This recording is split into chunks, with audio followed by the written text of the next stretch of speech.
here we are back with our interviews with female founders about what's going on now that the COVID-19 crisis has hit the UK.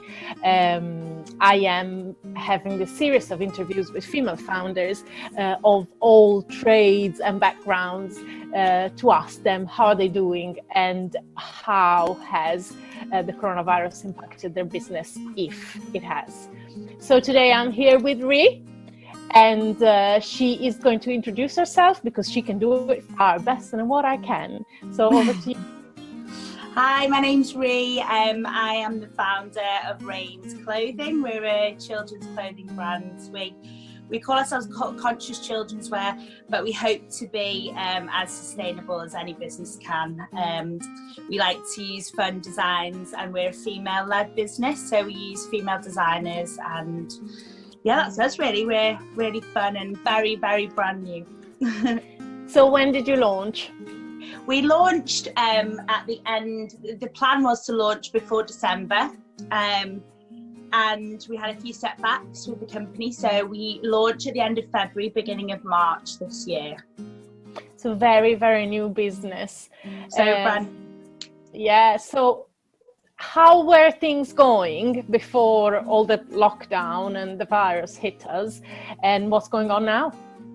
Well, as you can imagine, as a new business, I think before you start, you have these preconceived ideas that you're going to launch, because you know your business and you know everything about it, and everyone you come into contact loves your idea. So you think, all right, I'm going to launch and everything's going to sell out. It's going to be really fast-paced. But actually, we were in the process of, getting adverts out there, marketing, sending things to influencers. So we were at the very, very beginning of our journey, and just getting our name out there and working on that kind of networking with brands and whatnot. So that's where we were at really. We were just getting in people's vision, we were just getting to people's Instagrams, and we were being viewed, basically being visible.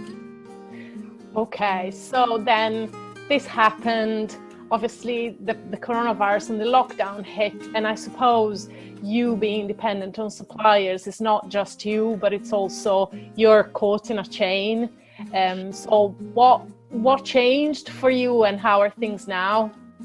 Well, I guess the biggest thing that happened for us, that we were building up our samples for our next collection. So that's the way it works, in fashion. We've made so much. Our collections are very small to keep it sustainable. We're not a brand that want to go into sales, for example.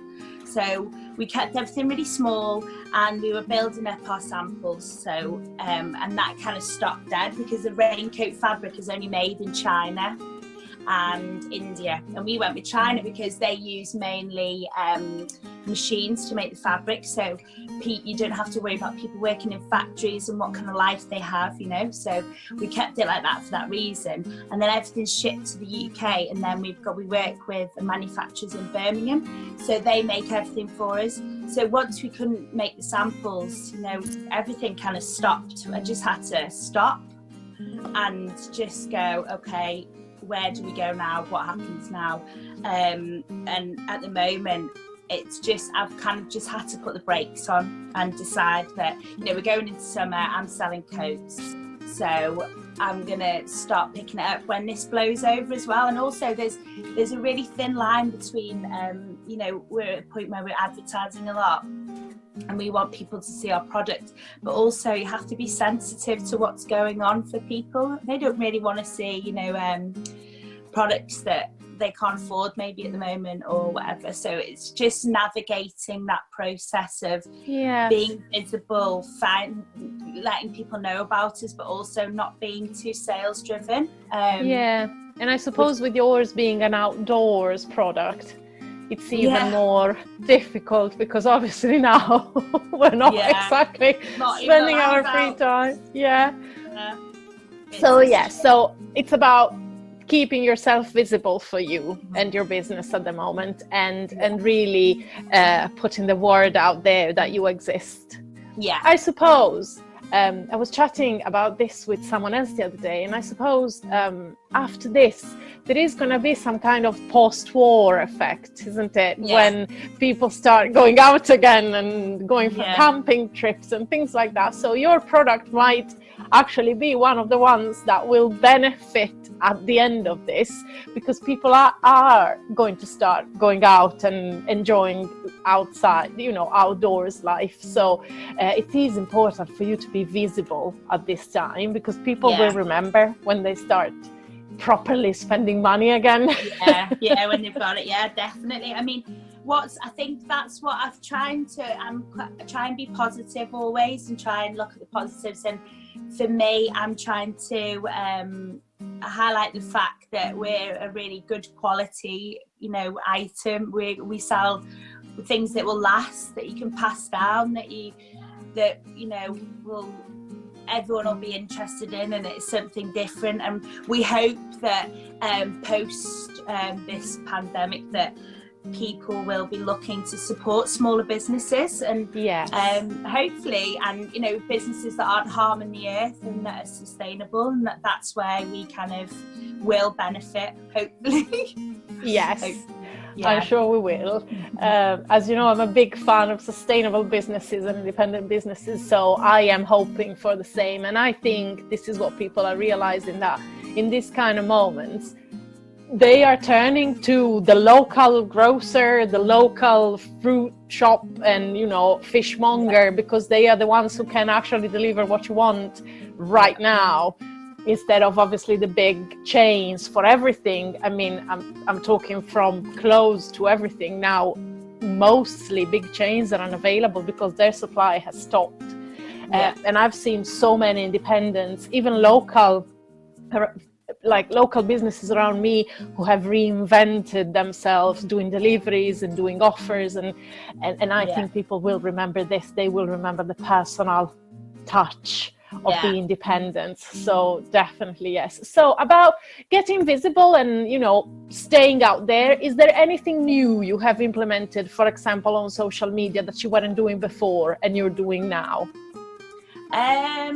We're trying to change the angle of what we're talking about. We think we've always kind of done that, because we've always done small animations about the impact of fashion on the world, and how to be more environmentally friendly and things like that. And now we've kind of shifted that to how to cope with working inside, and what to do with kids when they're inside all the time. So we're just trying to narrowly changing what we're talking about to fit in with what's going on for everyone, and hopefully, so that kind of aligns with our brand, but also you've got to give your consumer something, because they might want to buy a coat now, but what we put out has to be valued, but has to add value to people's lives, in any way.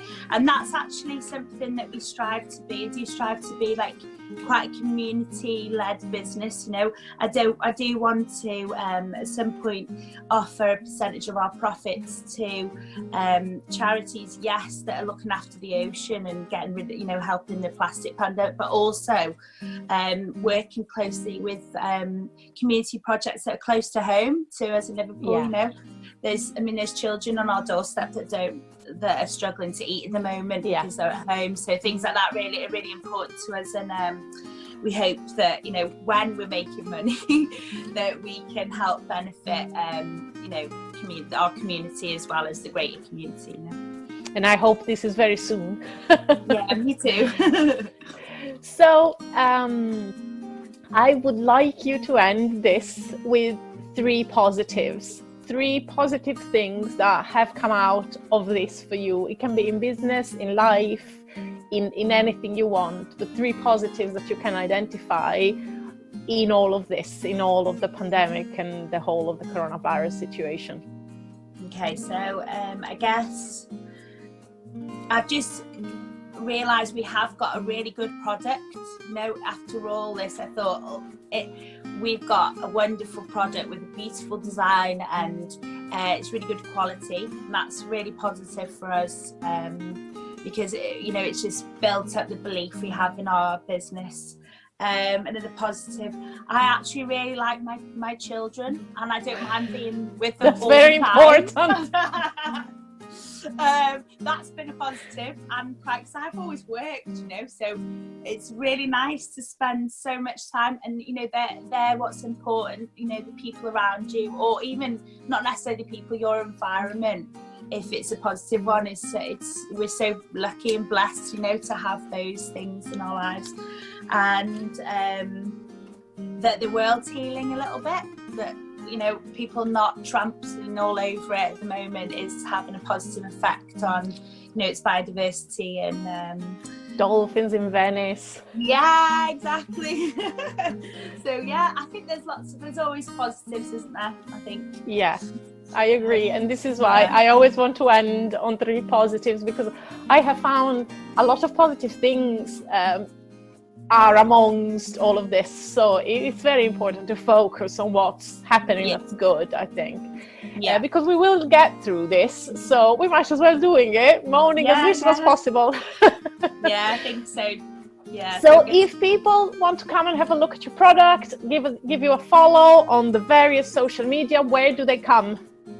Okay, so you can come to Reins Clothing on Instagram. That's probably the platform that we use the most. We'll also find our website on reinsclothing.co.uk, and it's REINS. We're also found on the hashtag Reins, REINS, on climate change on Instagram as well. Oh, fabulous. Listen, it's been lovely talking to you. Thank you so much for agreeing to this. And I am very sure we will hear about your amazing brand very, very soon, everywhere, online and on printed paper. Yay. Thank you so much. And I'll speak to you soon. Bye.